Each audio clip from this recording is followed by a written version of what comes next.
being too nice won't make her stay. Here's what actually does. You open doors. You reply fast. You text first. You're always available. You check in just to show you care. And still, she drifts. You're the one she says is too good for her, and somehow she's not choosing you, not fully, not deeply. And you sit there wondering, why is being good not enough? It's because being good doesn't make you wanted.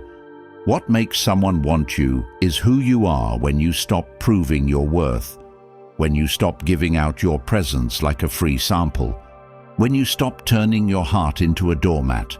This isn't about being mean. It's about holding yourself like you're rare, because you are. But until you start treating yourself that way, no one else will. But the men she obsesses over, they treat her differently, in a way that you've been taught to avoid your whole life. Today, we tear that all down, word by word, truth by truth. And if you make it to the end, I promise, you'll never see relationships the same again. Comment, I am the prize, if you're ready to transform. Number 1. You speak with purpose. Most people speak just to be heard. But when you speak, every single word needs to carry weight, like it's the last time you'll be heard. Because if your words don't change the energy in the room, they're just noise. And noise is everywhere. It's free, it's cheap, and it's why most men are ignored, walked over, dismissed in conversations, ghosted after dates, forgotten after pouring their heart out. Because their words meant nothing. They were too quick to respond, too eager to impress, too desperate to connect. And in doing that, they killed the very thing they were trying to create, which is respect. Because no one respects desperation. No one respects a man who talks endlessly just to fill space. No one respects a man who explains himself at every turn, who can't sit with silence, who feels the need to perform. And when you speak with no self-control, it tells everyone that you don't trust the strength of your own presence. It tells her that your words are an act, not a reflection of a solid inner world. And the truth is, most men are terrified of silence because they fear being overlooked.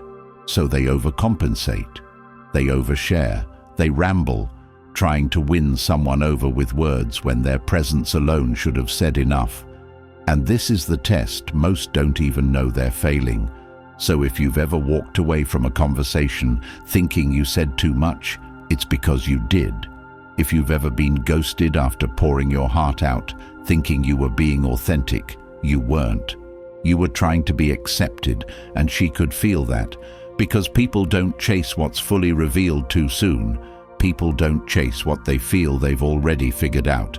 And when you give someone the entire puzzle at once, you kill the very curiosity that makes connection feel addictive. So here's what changes everything. You must learn to slow down.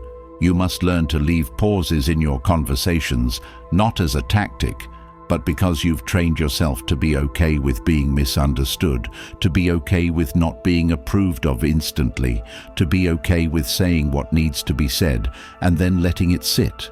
Because true influence doesn't come from convincing, it comes from conviction, and conviction can't be faked. It's felt. And when you speak with conviction, you don't need to talk over anyone. You don't need to argue your point to the ground. You don't need to prove you're right. Because the man who knows he's rooted in truth is immune to emotional bait. And this is what separates men who get respected from the ones who are ignored. Because the moment you feel the need to explain yourself to someone who's already disrespected you, you've already lost the frame, and no woman will obsess over a man who can't hold his own space. And when you're in a room, whether it's with a friend, a date, a stranger, every word out of your mouth must align with the energy of someone who doesn't need anything from anyone, someone who speaks when something actually needs to be said, not when he needs validation. And this is why some men never get ghosted, never get interrupted, never have to repeat themselves, because they've learned that speaking with purpose means not trying to manage the reaction of the person they're speaking to. It means they've accepted being misunderstood. It means they don't care if someone disagrees, not because they're arrogant, but because their sense of direction doesn't rely on the approval of people who don't even know where they're going in life. And this is what makes people lean in, not because you raised your voice, not because you had the most jokes or the loudest presence, but because your energy said, "I am here and I am enough without effort." And when your words come from that place, they don't chase attention, they command it. And if you've never experienced that, then today is the last day you ever speak without intention again, because from now on, you pause before answering, you observe before reacting, you give your words value by not handing them out like candy. And if someone asks you a question that doesn't deserve an answer, you leave it unanswered, because silence isn't weakness, it's control. And control is what makes someone memorable. And the more you live from this space, the more people around you change. They start listening, they start watching, and they start chasing the emotional security that your stillness gives them. Not because you're trying to be mysterious, but because you've become someone who doesn't need to be loud to be heard. And when you become that, people feel it in your pauses, in your pacing, in your eye contact. And that's how you stop being overlooked. That's how obsession starts. That's how authority is built. Not through volume, but through value. And if you're ready to lock that in deeper and live this every single day without slipping back into the old version of you, then you need to get the Stoic Relationship Blueprint, the guide built for men like you who are done playing small, done guessing, done letting emotions pull them in every direction. Because this isn't just a book, it's a blueprint for your next level, packed with timeless principles you can use the moment you finish the first chapter. And now, it's even easier to start, because it's available in audiobook form, so you can absorb every lesson while you walk, train, drive, or clear your head. And the best part is, it's yours forever. Your personal library of unshakable truth that you can return to anytime life throws you off center. And if you've ever asked yourself why she pulled away when you gave her everything, or why you keep attracting the wrong ones while the right ones don't stay, this audiobook has the answers, the tools, and the shift your life's been waiting for. So click the link in the comments, press play, and let this book rewire the way you lead, speak, and carry yourself from today forward. Number 2, you lead without forcing. Leadership starts the moment you decide you will no longer follow confusion, that you will no longer let the opinions of others hijack your direction, that you are no longer willing to trade your peace for temporary approval, because most people in your life right now don't actually want you to grow. They just want you to stay the same because it keeps their comfort intact. So when you start walking your own path, when you say no, when you choose discipline, when you cut off distractions, you won't get applause, you'll get pushback, and that pushback is the test, the signal, the initiation into leadership. And if you fold under that pressure, if you go back to people-pleasing, if you soften just to keep being liked, then you'll keep being led by everything except your own mind. And the truth is, people don't follow words, they follow energy. And if your energy says, "I need to be accepted," then no one will ever truly follow you. But when your energy says, "I'm going this way," with or without you, people either fall in line or fall away, and either outcome is a blessing, because leadership isn't about how many people agree with you, it's about how many people respect you, and respect doesn't come from being available all the time, from being passive, from constantly compromising to keep peace. It comes from being someone who holds the line, who doesn't beg, who doesn't break when things get uncomfortable. And when you start living like that, you'll see the shift instantly. People will stop treating you like an option. They'll start asking for your time instead of assuming they have it. They'll stop talking over you and start leaning in, not because you forced them, but because you led them. And this is where most men get it wrong. They think leadership means controlling others, dominating conversations, always being loud, always being right. But that's not leadership. That's insecurity, and people can feel it, especially women. And that's why they pull back. That's why they lose interest, because they see through the show.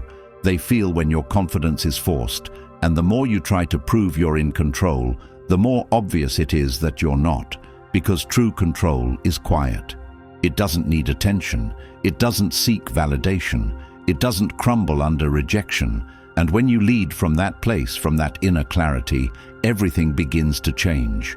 Not just how people treat you, but how you see yourself, because now your life has structure. Now your days have rhythm.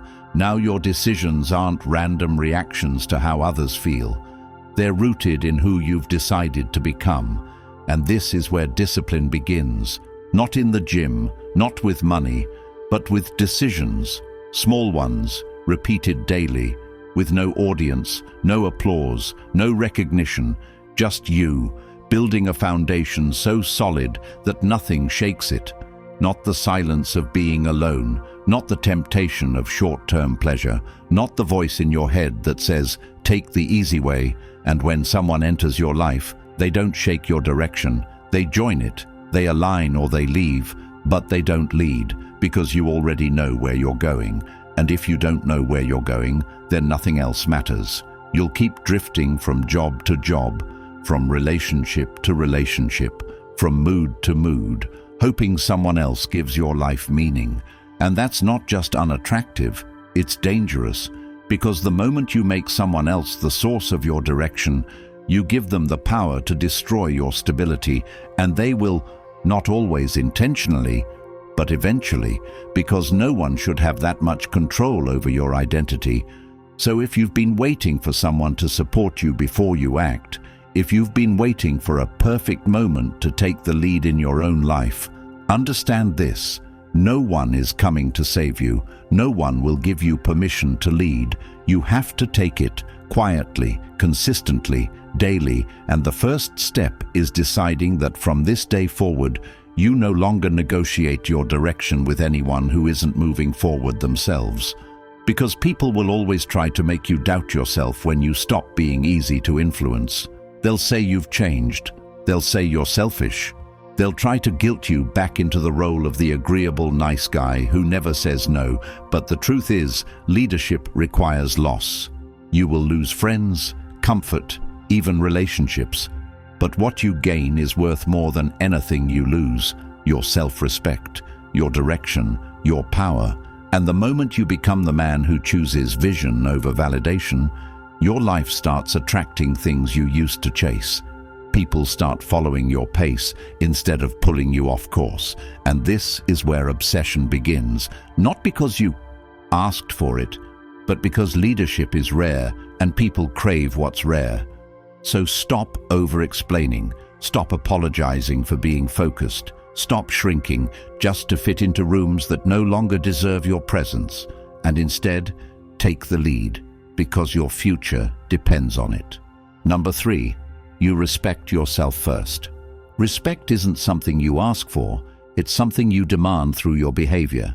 And whether you realize it or not, every single day you are teaching people exactly how to treat you based on what you tolerate, what you allow, what you chase, and what you let slide without holding anyone accountable. And when you keep showing up for people who make you an afterthought, when you keep texting someone who ignores you, when you keep giving access to your life to people who haven't earned it, you're telling the world you don't value yourself. And they listen, not with words but with actions.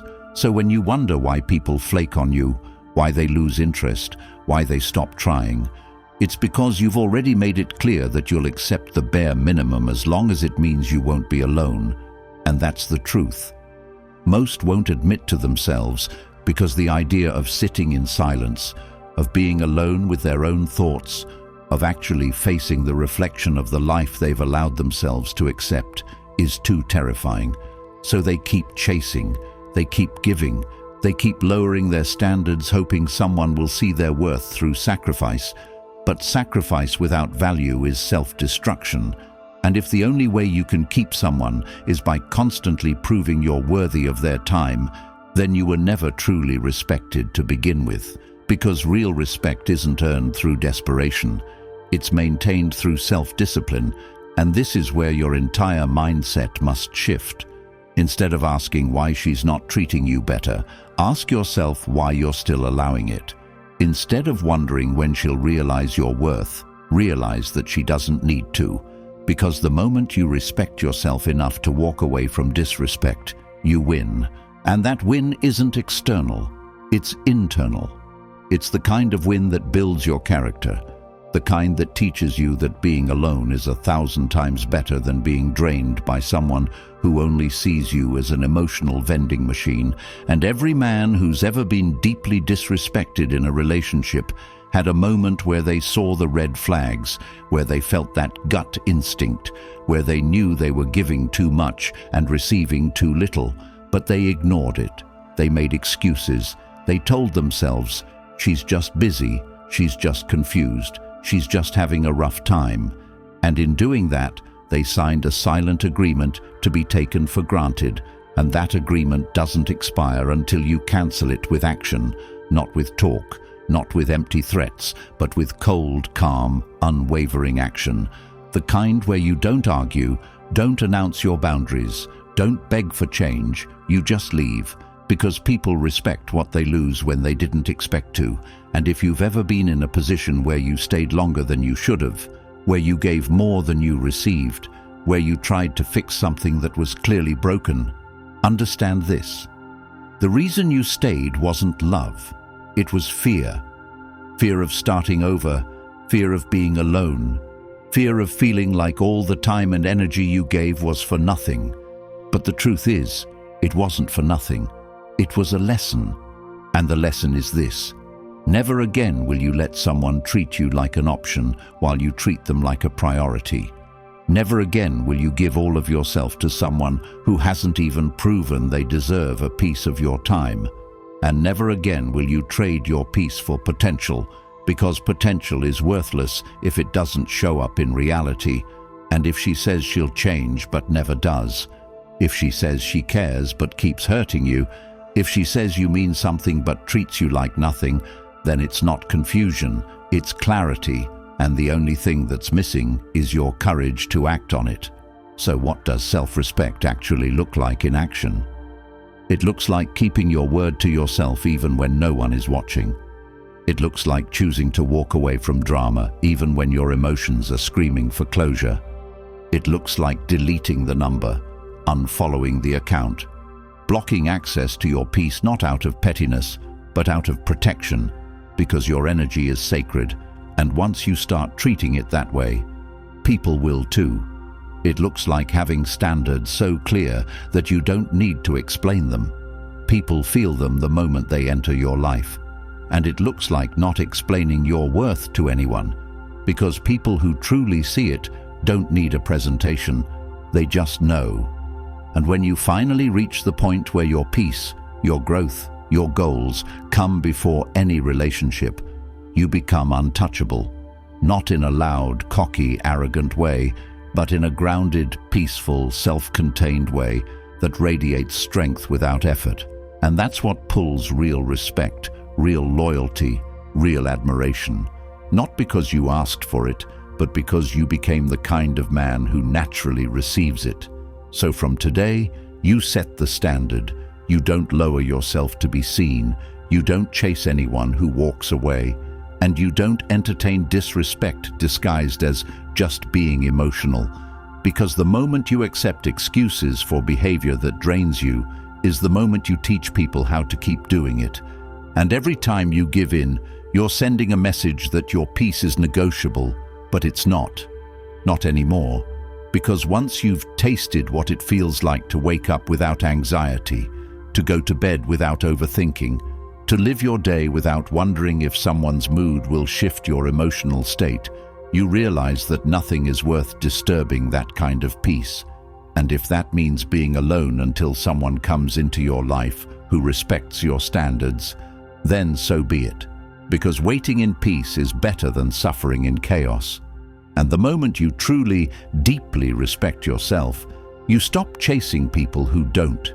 You stop explaining yourself to people who refuse to listen, and you stop apologizing for choosing yourself first, because the version of you who continues to sacrifice his value just to feel loved is not the version who's going to change your life. The one who does is the one who decides that being alone isn't a problem. It's preparation, it's purification, it's becoming the person who no longer begs for love because he knows how to give it to himself. And when you become that version, people treat you different, not because they've changed, but because you finally did. Number 4, you stay calm under pressure. Emotions are loud, but control is louder. And when you live in a world where people react to every trigger, where they explode the second their feelings get poked, where they turn arguments into competitions and disagreements into disasters, the man who stays still becomes magnetic, not because he's passive, but because he's composed, because nothing shakes him, because he's spent time training his reactions to serve him instead of sabotage him. And this is what separates those who lead from those who follow. Because if your emotions are your master, you'll be owned by everyone who knows how to push your buttons, and that includes the people closest to you, especially the ones who test you. Not because they're evil, but because they don't even trust a man who can't hold himself together when things get tense. And this is the silent filter that most men fail without even knowing it. Because every time you lash out when she's emotional, every time you argue with intensity instead of clarity, every time you raise your voice just to be heard, you lose more than just the argument. You lose respect, you lose power, and you lose the opportunity to build something worth having. Because the truth is, people don't trust what's unstable, they don't follow what's reactive, they don't open up to what feels unsafe. And when your energy shifts with every change in tone, every disagreement, every delay in response, what you're really saying is that your peace is fragile, your decisions are temporary, and your identity is reactive to the moment instead of rooted in principle. And this is the deep problem that lives behind the arguments, behind the ghosting, behind the confusion. You think the issue is her words, her tone, her silence, but the real issue is that you haven't built the emotional strength to remain centered when tested, and tests will come, not just from others but from life itself. And if you think she's being unfair when she's moody, when she withdraws, when she starts pushing boundaries, ask yourself, are you calm because she's calm, or are you calm regardless? Because if your emotions only stay in check when everything goes your way, you're not calm, you're just undisturbed. And there's a difference. Calm is when your core doesn't shift no matter what's happening around you. Calm is when you hear disrespect and choose dignity, when you see chaos and choose order, when you face uncertainty and choose patience. And the only way to build that is to get real with yourself, to sit in the feelings you usually run from, to pause before reacting, to feel the heat of emotion rising and still choose clarity. And this isn't about becoming numb, it's about becoming disciplined, because anger feels powerful until you realize it's just a distraction from your inability to control yourself. And that lack of control is why you keep attracting the same cycles. Arguments that go nowhere, connections that start fast and burn out, moments of regret after saying too much or reacting too soon. And if you're tired of that, if you're ready to rise above it, then it starts with one commitment. From now on, nothing outside of you gets to decide your internal state, not her mood, not her text, not her silence. Because when you stop giving your peace to other people, you reclaim your power. And when you have power, you don't need to dominate, you don't need to yell, you don't need to win every discussion, because your very presence communicates. I'm not here to argue, I'm here to stay aligned with truth. And that truth doesn't change just because someone else is uncomfortable with it. And that's the foundation of being calm under pressure. You are led by what is right, not what is reactive. And when you live like that, you become dangerous in the best way possible. Because no one can bait you, no one can shake you, no one can distract you from what matters most. And people start to feel that in the way you pause before speaking, in the way you don't flinch when challenged, in the way you stay grounded even when the world expects you to break. And that's not just attractive, it's transformational. Number 5. You don't give too much too soon. There's a difference between generosity and desperation, between being open and being reckless, and the line between the two is drawn the moment you give more than someone has earned. Because when you give too much too soon, you're not being kind. You're trying to secure something that isn't secure. You're trying to force connection through effort instead of letting it be built through mutual value. And this is one of the most destructive patterns men fall into without realizing it, thinking that the more they give, the more they'll be loved, thinking that showing how much they care will somehow create the same feeling in return. But that's not how people work, because appreciation isn't born from what you give. It's born from what you withhold until the right moment. And this doesn't mean playing games.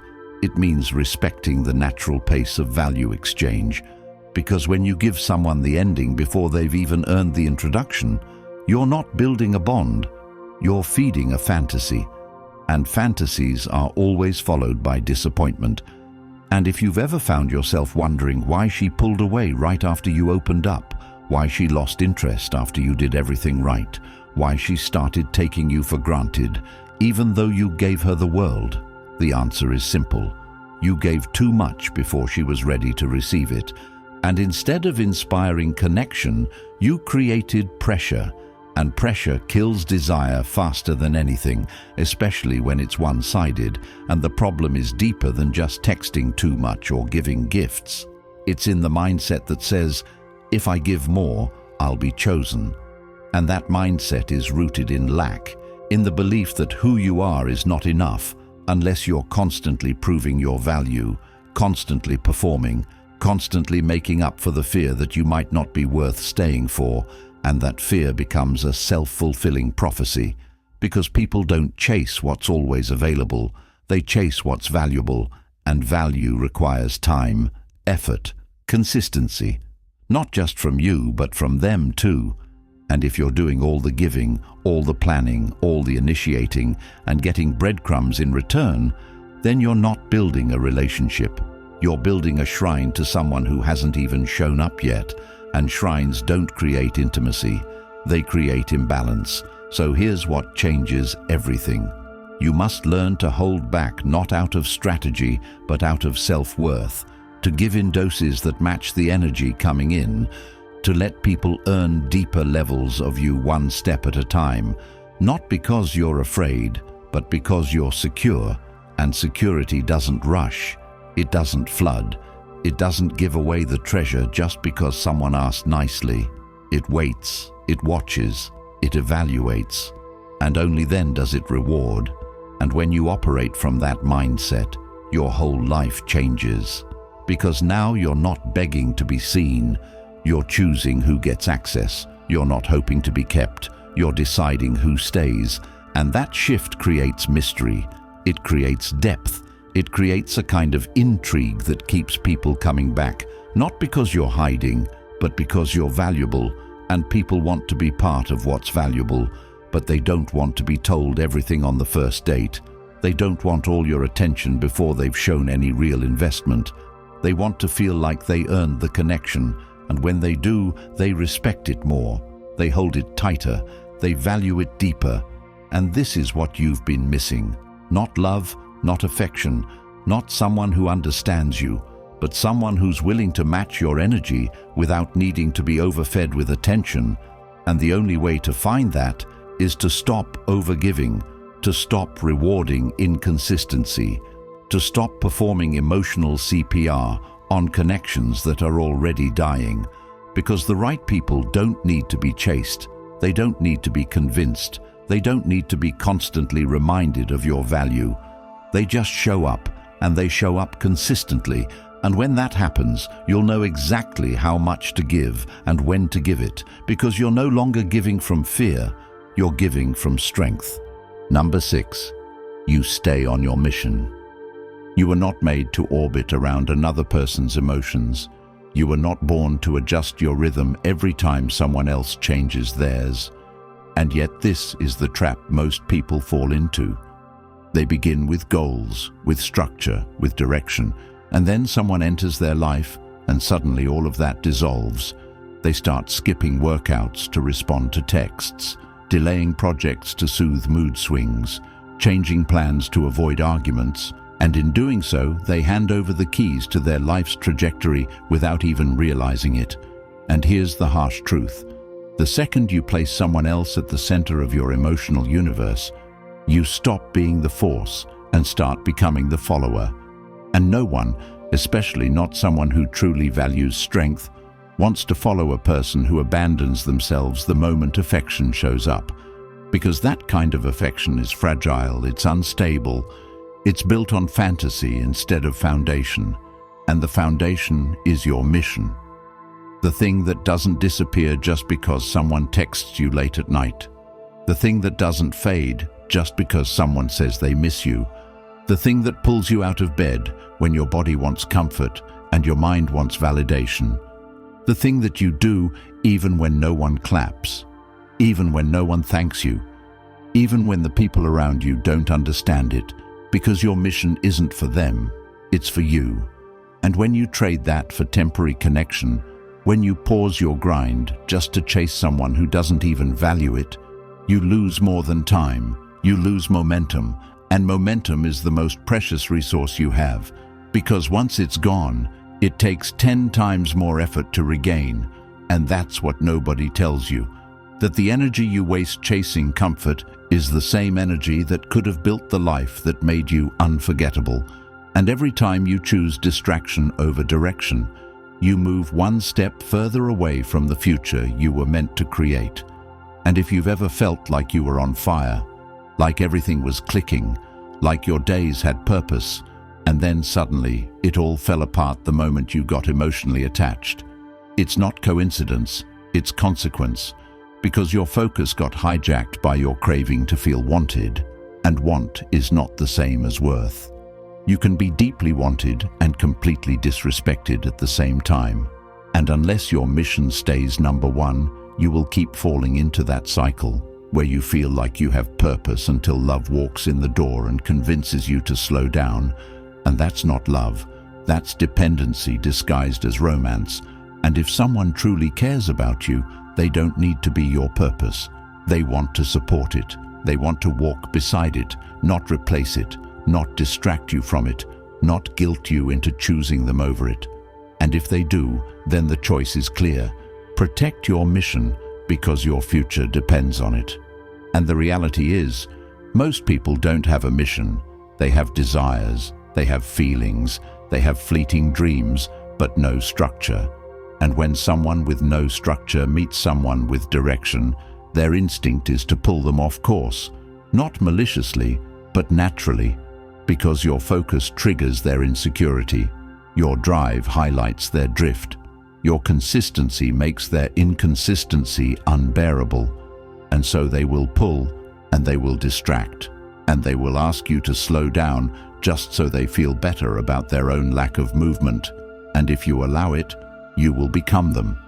You will forget who you were before you tried to please everyone, and the only way to avoid that is to become immovable, to become so locked into your own path that you no longer measure your progress by someone else's opinion, to become so convicted in your vision that even when love offers comfort, you stay loyal to growth, and growth isn't glamorous, it's painful, it's lonely, it's misunderstood, but it is the only thing that guarantees you become the kind of person that no one forgets.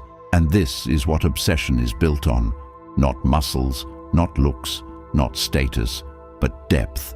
And depth comes from discipline, from being the same person every day regardless of who walks in or walks out, from being committed to your principles even when they cost you connection, from choosing your goals over distractions not once but every single time, from being the kind of person who lives with such clarity that anyone who tries to pull them away gets tired before you do.